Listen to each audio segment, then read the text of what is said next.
সেই মহাপুরুষকে সামনে রেখে বা তার সম্বন্ধে কিছু বলতে গেলে সত্যিকারের কথা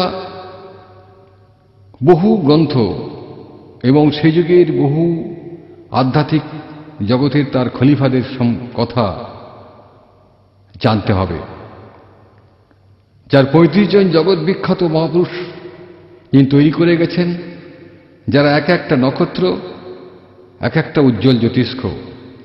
আমরা তার সেই খলিফাদের কথা দু একজনকেই চিনি। যেমন হলদিবাড়িতে যার মাজার আছে হযরত সফি একরামুল হক, বাংলাদেশ ফরিদপুরে যার শরীয়তপুরে মাজার আছে হযরত সফি আহমদ আলী সুরেশ্বরী, আর এপার বাংলায় ফুরফুরা শরীফে হযরত আবু বকর সিদ্দিকী এবং হযরত সফি সৈয়দ ওয়াজেদ আলী শাহ, আরও অনেকে। এরকম ৩৫ জন তিনি জগৎ বিখ্যাত মহাপুরুষ আজকে পৃথিবীতে রেখে গেছেন। একজন মহাপুরুষ কিভাবে তার সর্বস্ত কিছু কর্মকাণ্ডের মাঝখানে পৃথিবীর এক প্রান্ত থেকে অপর প্রান্ত পর্যন্ত সমস্ত কিছু যোগসূত্র বজায় রেখে সকলকেই নিয়ে সকলের নেতৃত্ব দিয়ে কাজ করে গেছেন, সেরকম একজন মহাপুরুষ হচ্ছেন হযরত সফি ফতেহ আলী বাইশী রহমতুল্লাহ আলাইহ, যার মাজার কলকাতা মানিকতলা ২৪ মুন্সিপা লেনে বিরাজ করছেন। ১৮৮৬ সালে ৬ ডিসেম্বর তিনি দুনিয়া থেকে বিদায় নিয়েছিলেন এবং তিনি সেই বিদায়ের কালে তার যে ঘটনা, সেই সময় যখন তিনি হাওড়া স্টেশনে আজকে পৌঁছাচ্ছেন ভক্তের বাড়ি থেকে, সেই সময় তিনি দুনিয়া থেকে আজকে বিদায় নিচ্ছেন। বিদায় নেওয়ার ফলে তার সেই সময়ে যাকে পুলিশ পেট্রোল করে কলকাতা মানিকতলা নিয়ে আসা হয় এবং সেখানে তাকে সমাহিত করা হয়। তিনি সেই যুগের একজন মস্ত বড় ফার্সি পণ্ডিত, ফার্সি কবি ছিলেন। তার দেওয়ানে ওয়াইসি কাব্যগ্রন্থ, ১৭৯টি গজল, ২৩টি কাসিদা, একটা মাত্র সাবজেক্টের বিষয়ে এসকে রসুলের উপরে লেখা এক অমর গ্রন্থ। তিনি মনে করলে বিভিন্ন বিষয়ের উপরে আলোচনা করলে বহু গ্রন্থ লিখতে পারতেন, কিন্তু তিনি ভেবেছিলেন যে সুফি ফতেহ আলী বাইশী ভেবেছিলেন যে রাসূলুল্লাহ সাল্লাল্লাহু আলাইহি ওয়াসাল্লামের মহব্বতই প্রকৃত মহব্বত, প্রকৃত ভক্তি, এবং তারই শানে সমস্ত কিছু আজকে এত বড় মহাগ্রন্থ রচনা করেছেন, যা পৃথিবীতে কেউ রচনা করেছেন কিনা সন্দেহ আছে। আমরা বহু দেওয়ান পড়েছি, বহু দেওয়ান দেখেছি, দেওয়ানে হাফেজ, দেওয়ানে সাদি, দেওয়ানে ফেরদৌসি, বড় গ্রন্থ, কিন্তু এই গ্রন্থ হচ্ছে সম্পূর্ণ আলাদা, একটা স্বতন্ত্র। আজ তাকে আমরা ভুলতে বসেছি। ১৮৮৬ সালে যে মানুষটা দুনিয়া থেকে বিদায় নিলেন, প্রায় ৭০ বছর পর তার জীবনী লিখলেন হযরতে সুফি আল্লামা জয়নুল আবেদিন আখতারী ওয়াইসি পীর কেবলা। আর ১৯৪৯ সালে তারই সমাধি সংগ্রহ প্রাঙ্গণে ২০ অগ্রহায়ণ আজকে তার উরুস কায়েম করে দিলেন হযরতে আহমদ আলী হামিদ জালালী রহমতুল্লাহ আলাইহ, হযরতে সুফি আবু বকর সিদ্দিক রহমতুল্লাহের খলিফা।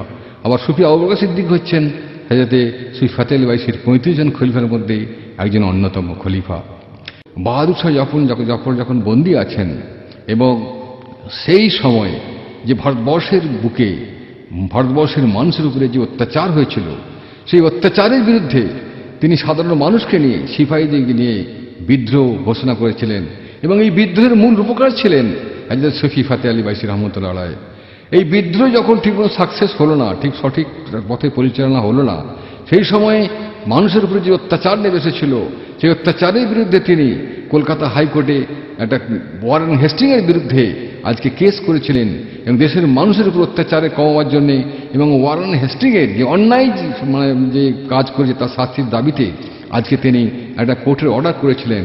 সেই কোর্টের অর্ডার নিয়ে তিনি একটা প্রতিনিধি দল নিয়ে তার নেতৃত্ব দিয়ে আজ তিনি লন্ডনে গিয়েছিলেন রানী ভিক্টোরিয়ার কাছে, এবং রানী ভিক্টোরিয়ার কাছে তিনি এই কোর্টের কপি দাখিল করেছিলেন, যার ফলে ওয়ারেন হেস্টিংকে সেই সময়কার রানী ভিক্টোরিয়া ওখানে ইন্ডিয়া থেকে তুলে নিতে বাধ্য হয়েছিল এবং তিনি দীপ্তহীন কণ্ঠে বলেছিলেন যে ভারতবর্ষের মানুষকে তোমরা পাদ্রী পাঠিয়ে জোর জুলুম করে অত্যাচার করে তোমরা খ্রিস্টান করতে পারবে না, তোমরা ধর্মান্তর করতে পারবে না। হতে পারে তোমরা বিভিন্ন বিষয়ে কারিগরিতে শিক্ষাতে উন্নত, ধর্ম বিষয়ে ভারতবর্ষের মানুষ যে চিন্তা ভাবনা করে, ভারতবর্ষের মানুষ যে পথে চলে, যে সহনশীলতার পথে চলে, তোমাদেরকে সেখান থেকে শিখতে হবে। ধর্ম নিয়ে তোমরা বাড়াবাড়ি করে ঠিক করছো না, ভুল করছো। এরকম বহু ঘটনা তার জীবনে আছে। সেই সময়কার ইংরেজরা তাকে এত সমীহ করতেন, এত ভয় করতেন। সারা ভারতবর্ষে সারা পৃথিবীতে তাদের রাজত্ব থাকলেও তখন তারা বলেছিল শহীদ ফাতে আলী বাইসিকে মানতেন এত, তার কোনো কিছু সমস্যা হলে, কোনো কিছু গন্ডল হলে প্রজাদিকে এবং দেশের মানুষকে, বিশেষ করে মুসলমানদেরকে কন্ট্রোল করতে না পারলে তারা শহীদ ফাতে আলী বাইসির দরবারে আসতেন, রায় মশলা নিতেন যে কি তথ্য, কি করলে আজকে মানুষ থেকে আমরা ঠিক রাজ্যের দিকে রাজার দিকে আমরা আজকে তারা ঠিক এইভাবে তারা আমাদের প্রতি অসন্তুষ্ট হবেন না। তো শহীদ ফাতে আলী বাইসির কাছে আমরা প্রত্যেকেই জানি মওলানা কারামত আলী জৌনপুরীকে আজকে যখন তিনি ইরানে শিক্ষা করছিলেন 20 বছর, সেই সময় ইরানের গভর্নর যখন ইরানের মুসলমানদিকে আজকে কন্ট্রোল করতে পারছেন না, সেই সময়ে ইরানের গভর্নর মওলানা কারামত আলী জৌনপুরীকে শহীদ ফাতে আলী বাইসির দরবারে পাঠিয়েছিলেন এরকম একটি বিষয়ে রায় মাসলা নেওয়ার জন্য। তো সেরকম একজন মহাপুরুষ আজ কলকাতা মানিকতলাতে আছে, আমরা কজন জানি, কজন চিনি। আর তার খলিফাদিকে হয়তো অনেককে চেনেন, তার খলিফাদিকে অনেককে চেনেন, কিন্তু এরকম একটা রাজকীয় পুরুষ, এরকম একটা রাজকীয় মহাপুরুষ আজকে কলকাতা মানিকতলার বুকে আজকে ঘুমিয়ে আছেন, আমরা অনেকেই জানি না।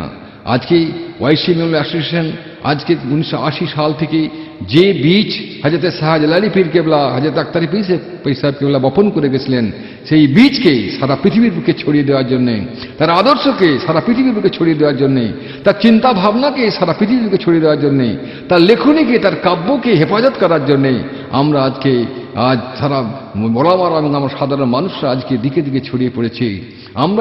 আমরা তার আদর্শকে প্রচারের জন্য যে সংহতি, যে সম্প্রীতি, যে ভেদাভেদহীন, ধর্ম নিয়ে যে বাড়াবাড়ি নয়, ধর্ম মানুষকে ধর্ম নিয়ে বাড়াবাড়ি করলে মানুষের মধ্যে যে বিভেদ সৃষ্টি হবে, যে যার ধর্ম সে তার করবে, আর যে যার জায়গায় যে যার চিন্তা ভাবনায় আজকে তারা আধ্যাত্মিকতা শিখরে পৌঁছে যাবে। তিনি সেই চিন্তা ভাবনায় মানুষকে উদ্বুদ্ধ করেছিলেন। তার কাছে যে কোনো সম্প্রদায়ের মানুষ আসত, যে কোনো জাতের মানুষ আসত, আজকে তারা মহামানুষ হয়ে গেছেন, মহামানব হয়ে গেছেন। কি খ্রিস্টান, কি হিন্দু, কি মুসলমান, যে তাকে ভালোবেসেছে, যে তাকে মহব্বত করেছে, তাকেই তিনি অকাতরে তার শক্তি, তার যে ঐশ্বরিক শক্তি তিনি দান করেছেন।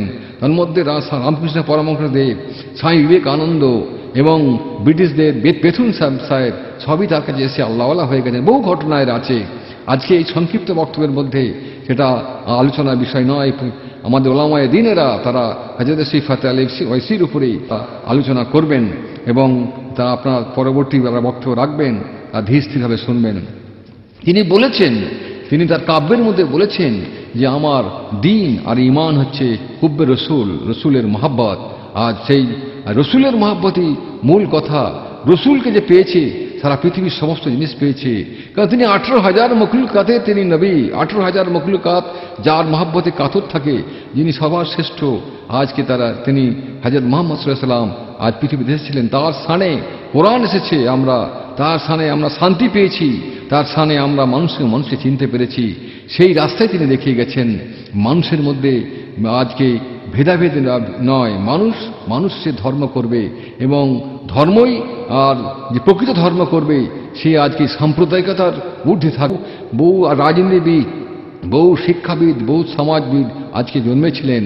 আর তার সময় তিনি বলেছিলেন যে দেখো, তোমরা ঘরের ভিতরে ঢুকে বলে ইংরেজরা আরো পেয়ে বসবে, তোমরা সাহস সঞ্চয় করো, তোমরা শক্তি ধরো।